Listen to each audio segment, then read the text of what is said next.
साहेब, मुलानी all India न्यूजमध्ये आपलं स्वागत आहे. आपण महाराष्ट्र नवनिर्माण सेनेचे शहर संघटक आहात आणि उद्या आय प्रभागमध्ये तुमचं आंदोलन आहे. कशा प्रकार आंदोलन आहे आणि मुद्दा काय आहे?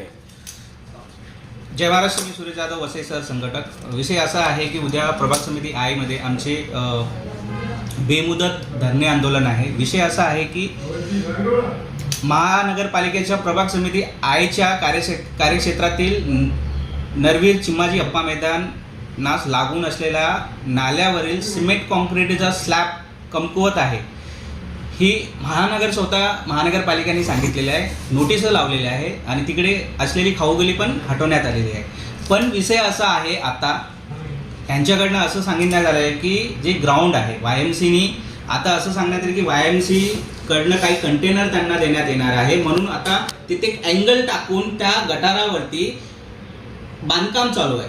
तर त्या विरोधात आमचं बेमुदत धरणे आंदोलन असणार आहे.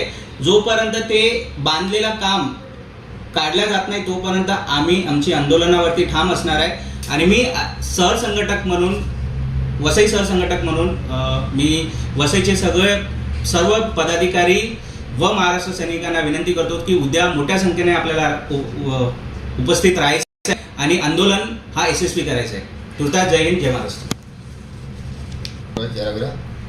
सुजित आगरे साहेब, उद्याचं जे आंदोलन आहे, शहर संघटक आहे, येथील वसई पश्चिमचे पदाधिकारी सर्व उपस्थित राहणार आणि कशा प्रकारे आंदोलन असणार आहे आणि महानगरपालिका कशा प्रकारची चेतावणी देणार कामाबद्दल? जय महाराष्ट्र. मी सुजित आगरे, वसई शहर सचिव. विषय असा आहे की काही दिवसापूर्वी महानगरपालिकेने एक स्ट्रक्चर ऑडिट केलं होतं आणि त्या ऑडिटमध्ये जो चिमाजी अप्पाचा जो समोरचा जो गटाराचा स्लॅब आहे, तो हा गटाराचा स्लॅब हा कमकुवत असा आहे असं त्यांनी नोटीस काढली आणि नोटीस काढल्यानंतर महानगरपालिकेने त्या स्लॅबवरचे जेवढे दुकानं होती खाऊची, ते खाण्याची जे दुकानं होती ती सगळी दुकानं हटवण्यात आली. का तर तो जो स्लॅब आहे हा कमकुवत असल्यामुळे त्या ठिकाणी अपघात होईल, त्यामुळे ती दुकानं हटवण्यात आली.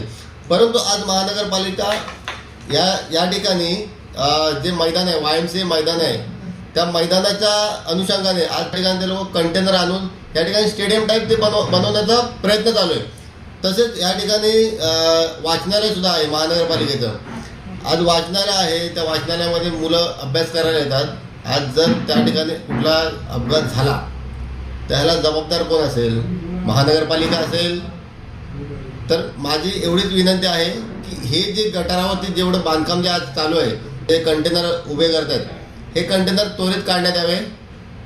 नाहीतर कसं आहे, या ठिकाणी कुठला अपघात झाला, मोठी जीवितहानी होण्याची शक्यता आहे. त्या ठिकाणी हे जे आंदोलन घेतोय स्लॅबचं वरचं जेवढं आहे बांधकाम काढण्यासाठी, तर हे उद्या आंदोलन मोठ्या संख्येने आम्ही घेणार आहोत. आणि मी महानगरपालिकेला आज चेतावणी देतोय की जर हे जे गटारावरचं जे आहे स्लॅब गटारावरचं जे कंटेनर आहेत ते काढले नाहीत, तिथपर्यंत आम्ही त्या ठिकाणी महानगरपालिकेच्या दालनाबाहेर बसणार. तुर्तास सांगतो. जय हिंद, जय महाराष्ट्र.